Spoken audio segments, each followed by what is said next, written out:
Right now, as you watch this, the world is full of real wars. Bloody ones, tragic ones, the kind that break your heart on the news every single night. And then there's the war happening in my house, which is, by comparison, extremely stupid. Here's the situation. I am team no pineapple. Pizza is sacred. You do not put fruit on it. This is the correct opinion, and I will be taking no questions. And before you say it, have you even tried it?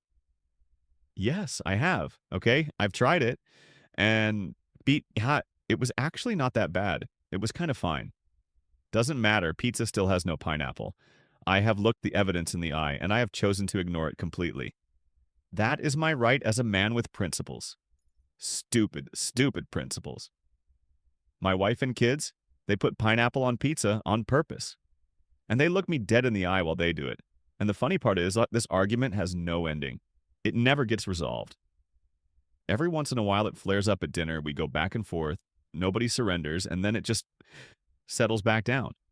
Peacefully, adorably. Until next time. And here's what got me. The internet is exactly the same. This same silly little war has been going on for years. It goes quiet, everyone moves on, and then someone digs it back up, and off we go again. Over fruit, on bread. And I'll be honest, I'm one of those people. I jump right in. Every time. I have opinions. People who have never met furious with each other about pizza toppings for years on end.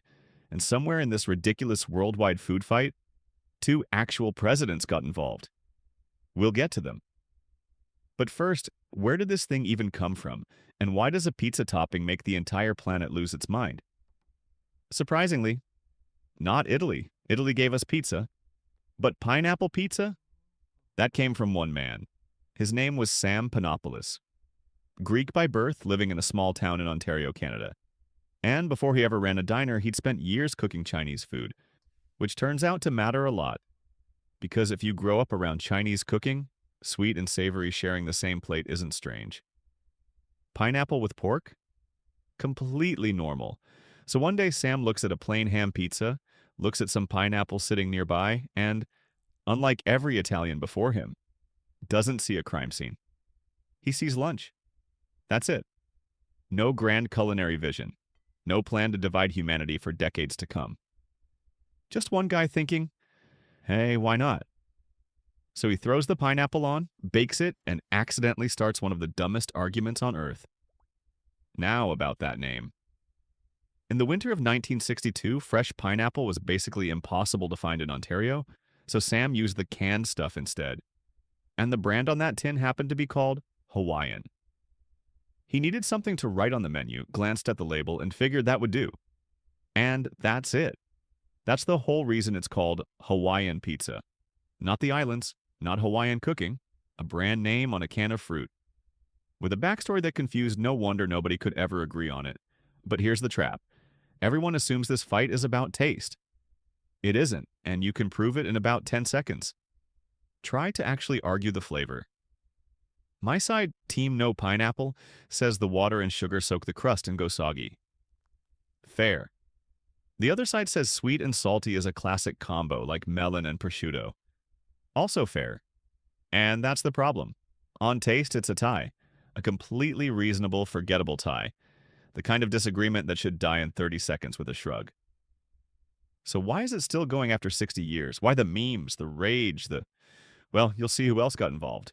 Because people don't defend food this hard unless they're defending something much bigger than food. And to see what that something is, you have to go to the one place that took this the most personally of all, Italy. For Italians, pineapple pizza was never a food debate. It was personal. See, in Italy, pizza isn't just food, it's a flag. Born in Naples, it's the one dish that unites the whole country, north to south. A simple, perfect thing that says, this is who we are. So when you take that and you put a chunk of sweet tropical fruit on it, an Italian doesn't hear new topping. They hear, your culture is wrong and I've improved it. It's an insult with a fork. And here's the part I find genuinely beautifully hypocritical. And I say this with love. The most popular pizza topping on the planet? Pepperoni, which is American, not Italian. So somehow one foreign invader on the sacred pizza is completely fine. Beloved even. and the other one is a crime against the nation. The rules, it turns out, are made up, and the pineapple specifically is not invited. For decades, in Naples, the actual holy land of pizza, Hawaiian pizza sat right at the top of the list of unforgivable food crimes. Keyword there? For decades. Because Naples is about to do something that betrays its own soul. But we'll come back to that, because first, the whole thing goes global. And then it goes presidential. But pineapple pizza had one more chapter waiting, because eventually it found the internet. And the internet has a rule nobody voted on. The fights that never end are the ones it rewards. A question with a real answer dies fast. A question with no answer, like whether fruit belongs on pizza, runs forever. So it ran. In early 2017, one bait tweet, a pizza buried in pineapple, pulled over 122,000 retweets. People piled in like it was a moral cause.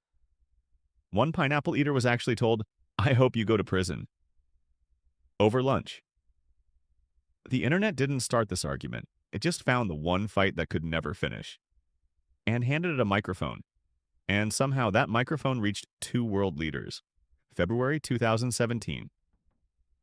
The president of Iceland visits a high school. A student asks him a totally innocent question about pizza. And the president, casually, no warning, says he is against pineapple on pizza, and that if he had the power, he would ban it. Now, he was joking. The internet does not process joking. Within hours, this is a global headline. Icelandic president wants to outlaw pineapple pizza.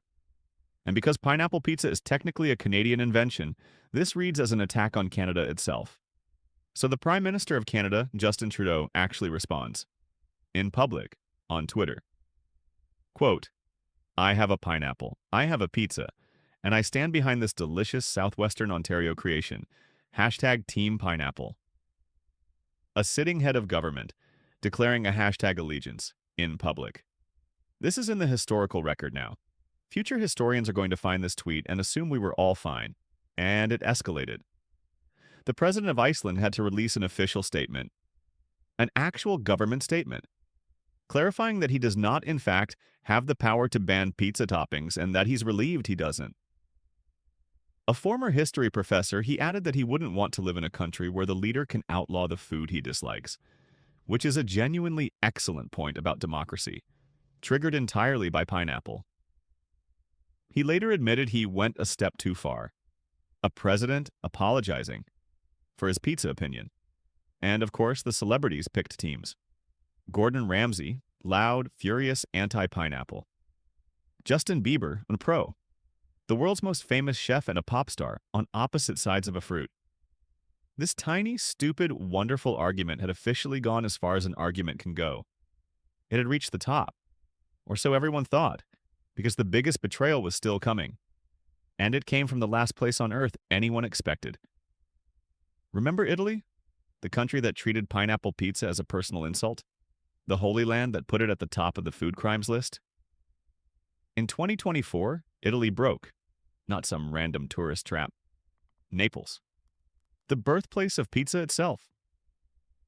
On Via dei Tribunali, the single most famous pizza street on the planet, one of the most respected pizza makers alive, a third-generation Neapolitan master named Gino Sorbillo, put a pineapple pizza on his menu.